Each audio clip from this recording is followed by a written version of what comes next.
En quelques heures à peine, une déclaration a fait trembler les équilibres mondiaux, pas une rumeur, pas une analyse, mais une position officielle.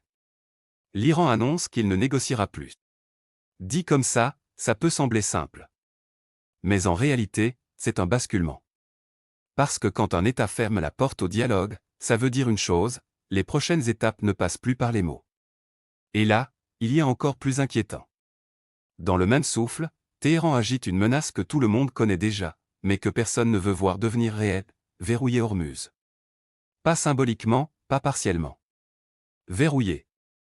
Ça veut dire que l'Iran est prêt à utiliser un levier capable de secouer toute l'économie mondiale en quelques jours.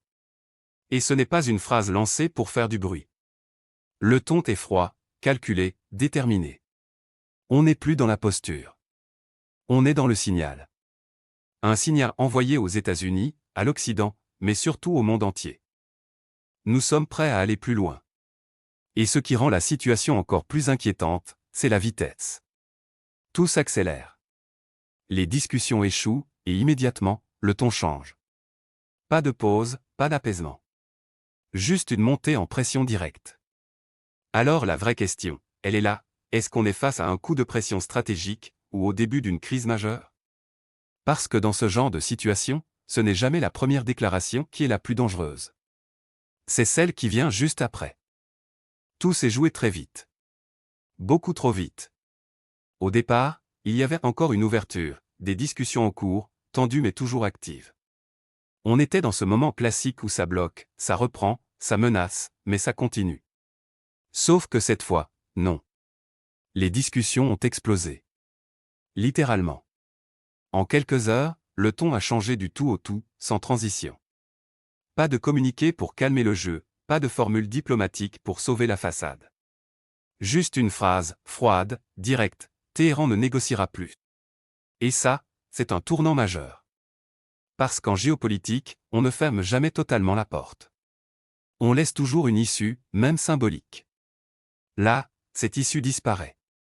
Et quand il n'y a plus de porte, il ne reste que le rapport de force.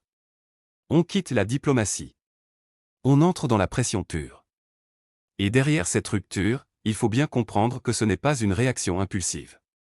C'est une décision calculée. Le message est clair, les discussions ne servent plus, donc on change de méthode. Si les mots ne suffisent plus, alors on passe à des leviers concrets. Et ce changement est dangereux, parce qu'il crée un effet miroir. En face, personne ne peut ignorer ça. Donc il faut répondre. Et dans ce genre de situation, chaque réponse appelle une surenchère. C'est un engrenage. 21 heures de discussion pour arriver à une rupture totale, ça veut dire une chose, les positions sont irréconciliables.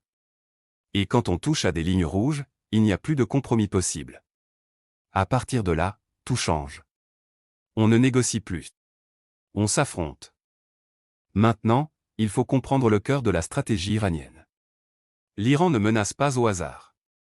Il ne parle pas pour faire peur. Il utilise un levier précis, calculé, extrêmement puissant, Hormuz. Et ce qui se joue ici, ce n'est pas une posture. C'est une pression méthodique. Le message est limpide, le contrôle est total, et il ne se négocie pas. Ça veut dire que l'Iran impose une condition implicite au reste du monde. Vous voulez que tout continue normalement, alors vous devez accepter nos règles. Sinon, tout peut se bloquer. Et c'est là que la stratégie devient redoutable.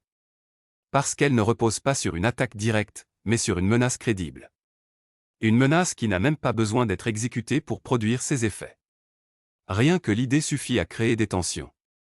Les marchés anticipent, les États s'inquiètent, les acteurs économiques commencent à réagir.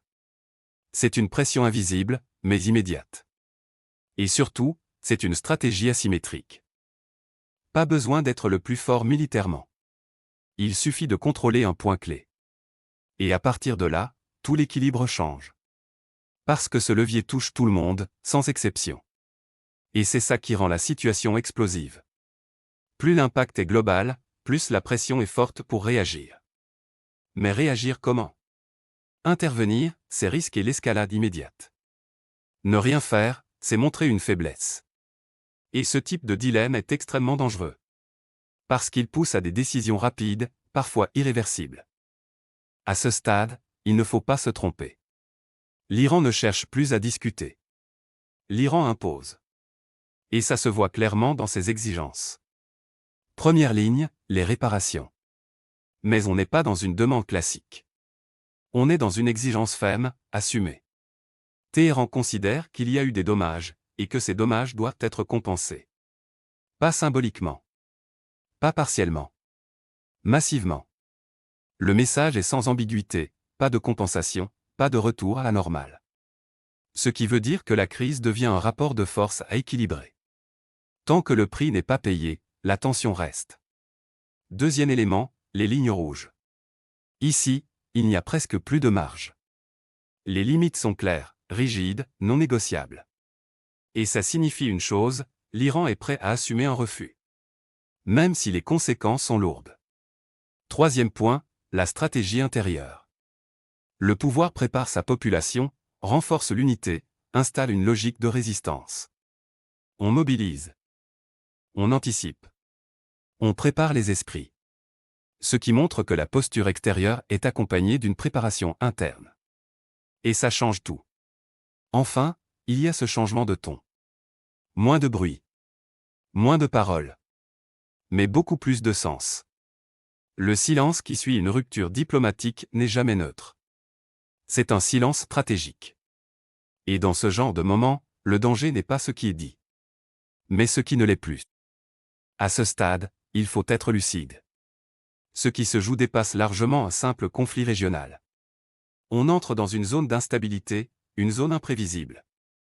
Parce que dans ce type de crise, personne ne contrôle vraiment la suite. Chaque acteur avance avec ses intérêts, ses calculs, ses lignes rouges. Mais personne ne maîtrise l'ensemble. Et c'est là que le danger commence. D'abord, il y a l'effet immédiat. Si la situation dégénère, la réaction sera instantanée. Les marchés paniquent, les prix montent, les tensions explosent. Ensuite, il y a l'effet domino. Une décision entraîne une réponse. Une réponse entraîne une escalade. Et très vite, plusieurs acteurs sont impliqués, parfois malgré eux. C'est comme ça qu'une crise locale devient globale. Mais le point le plus critique, c'est l'escalade. Personne ne veut céder. Chacun durcit sa position. Et à partir de là, la moindre erreur peut tout faire basculer. Une mauvaise lecture, un mouvement mal anticipé, une décision trop rapide. Et tout échappe au contrôle. Le facteur temps aggrave encore la situation. Plus la crise dure, plus la pression monte. Plus les décisions deviennent dures. Et dans ce contexte, il n'y a pas de sortie simple. Céder, c'est perdre en crédibilité. Ne pas céder, c'est continuer à monter en tension. On est dans un équilibre fragile. Et maintenant, la seule question qui reste, qui fera le premier pas, et à quel prix ?